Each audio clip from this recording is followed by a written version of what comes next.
Welcome back my dear students. सारे बच्चों को फिर से हम स्वागत करते हैं आज का ऑनलाइन क्लास के लिए।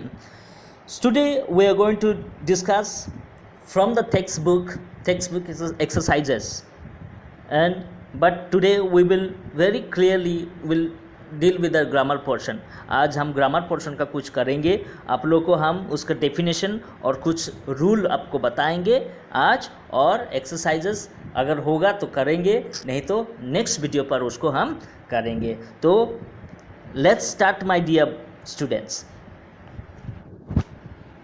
Active voice, when the subject of the verb performs an action in the sentence is said to be an active voice.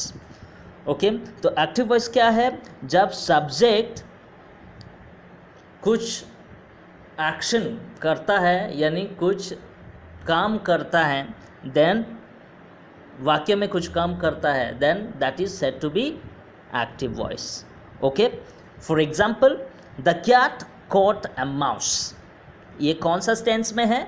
It is in the simple past tense. Simple past tense. The cat caught a mouse मतलब ये बिल्ली जो है एक चूहा को पकड़ा। Okay, तो रूल क्या है जानिए। Rule, active voice must have subject verb and object. Okay, तो जब हम active voice and passive voice के बारे में जान रहे हैं, तो पहले तो हम लोग को जानना है कि ये एक्टिव वॉइस में आपको क्या होना चाहिए? सब्जेक्ट होना चाहिए, वर्ब होना चाहिए और ऑब्जेक्ट होना चाहिए। 2 नंबर पर क्या है? Subject is the performer of an action. Okay, subject जो है ये कुछ करता है, यानी it makes an action, it performs an action, it performs an action. Number 3, structure इसमें जो है, इसमें क्या है? सब्जेक्ट है, वर्ब है, ऑब्जेक्ट है। इसमें देखिए द कैट जो हो गया आपका सब्जेक्ट, कॉट हो गया ये मेन वर्ब यानी it is V2 form, and then we have a mouse जो है यानी mouse is the object here. So we have subject verb object. Passive voice, when the subject of the verb receives an action in the sentence is said to be passive voice. Okay, passive voice किसको कहते हैं? इसमें उनके द्वारा काम होता है। Okay, मतलब ये सब्जेक्ट जो है, सब्जेक्ट वो क्रिया, मतलब वो क्रिया नहीं, कुछ काम नहीं करता है, उसमें उसके द्वारा होता है, उसके द्वारा होता है। ओके, इसको हम कहते हैं पैसिव वॉइस। फॉर एग्जाम्पल पहला वाला जिसमें दिया है the cat caught a mouse. Okay, इसको हम यहाँ बदलाए हैं, जैसे a mouse was caught by the cat. ठीक है, तो इसमें क्या है? माउस जो था वो ऑब्जेक्ट जो है वो कहाँ आ गया है? वो सब्जेक्ट की जगह पर आ गया है, और वर्ब में आपको क्या है? स्ट्रक्चर कुछ बदला हुआ है इसमें, और बाय द कैट जो सब्जेक्ट था, सब्जेक्ट द्वारा ही कुछ हो रहा है। सब्जेक्ट जो द कैट जो है वो पहले में था, लेकिन वो अंत में इसको रखना है, इसके द्वारा कुछ हो रहा है। मतलब a mouse was caught by the cat. Okay, तो ये चूहा जो है किसके द्वारा पकड़ा गया था? बिल्ली के द्वारा पकड़ा गया था। ओके, बिल्ली के द्वारा पकड़ा गया था। अभी रूल इसमें देखना है, object becomes subject and subject goes back two objects place in passive voice. Okay, तो ऑब्जेक्ट जो है वो सब्जेक्ट हो जाता है, सब्जेक्ट मतलब ऑब्जेक्ट सब्जेक्ट की जगह पर आ जाता है, और सब्जेक्ट जो है वो ऑब्जेक्ट की जगह पर चल जाता है जब हम पैसिव वॉइस में बदलते हैं। Number 2, subject becomes receiver of an action, और ये सब्जेक्ट जो है इसके द्वारा ही कुछ काम हो रहा है। ओके, तो इस here it becomes receiver of an action, and active voice में क्या है? वो subject is the performer of an action, और इसमें subject is receiver of an action. Okay, number 3, structure. इसका स्ट्रक्चर क्या है? Subject plus helping verb, HB का मतलब helping verb, plus main verb, MV मतलब main verb, plus by, plus OW का मतलब अदर वर्ड्स, और इसमें ब्रैकेट में ऑब्जेक्ट। ओके, ये हो गया उसका स्ट्रक्चर, पैसिव वॉइस का स्ट्रक्चर।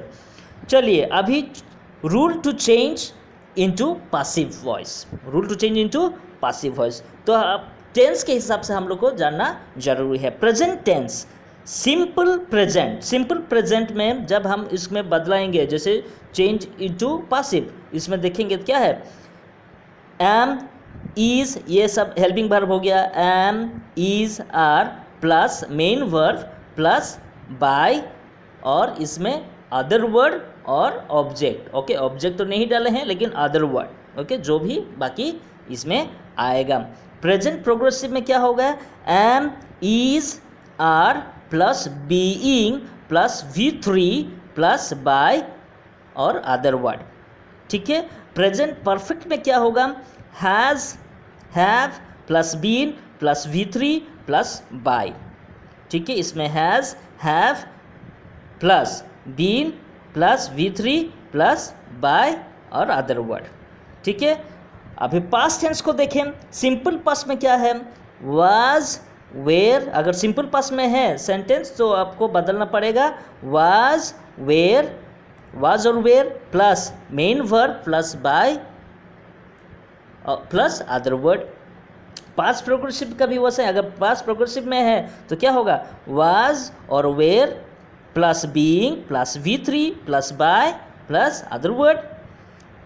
पास्ट परफेक्ट का क्या होगा, अगर पास्ट परफेक्ट में है तो ये होगा had plus been plus V3 plus by plus other word.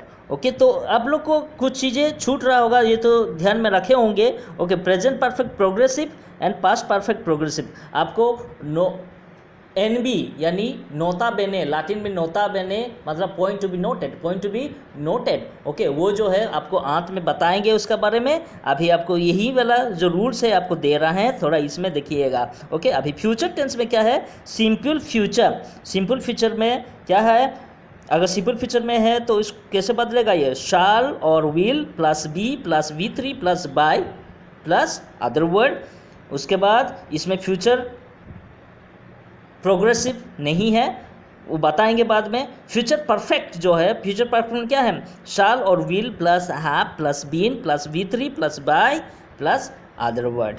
Okay, तो बच्चे, तो आपको तो ये रूल समझ में आया होगा। अगर ये आपको समझ में आया है तो आप आराम से एक्टिव वॉइस को पासिव वॉइस में बदल सकते हैं। अभी NB क्या है, NB में दिया हुआ है कि present perfect progressive, past perfect progressive, future progressive and future perfect progressive have no passive forms. Okay, तो इसमें आप लोग को ये ध्यान रखना होगा कि present perfect progressive, past perfect progressive, future progressive and future perfect progressive उसमें पासिव फॉर्म्स नहीं होते हैं। ठीक है, पैसिव फॉर्म नहीं होते, यानी वो कभी भी हम लोग को एक्टिव वॉइस में भी आपको नहीं मिलेगा, तो ये सब ओमिटेड है। Okay, this are omitted in voice change. ठीक है, शायद all of you have understood this content today and आपको शायद समझ में आ गया होगा। लेकिन आज हम एक्सरसाइजेस तो नहीं करेंगे, लेकिन ये रूल्स आप लोग को अच्छे से ध्यान में रखना होगा और फेयर कॉपी में बनाना होगा। Okay, so my dear students, I think you have enjoyed the class today and hope you will maintain your copy. Till then, bye and take care. I will come with another video another day. Thank you.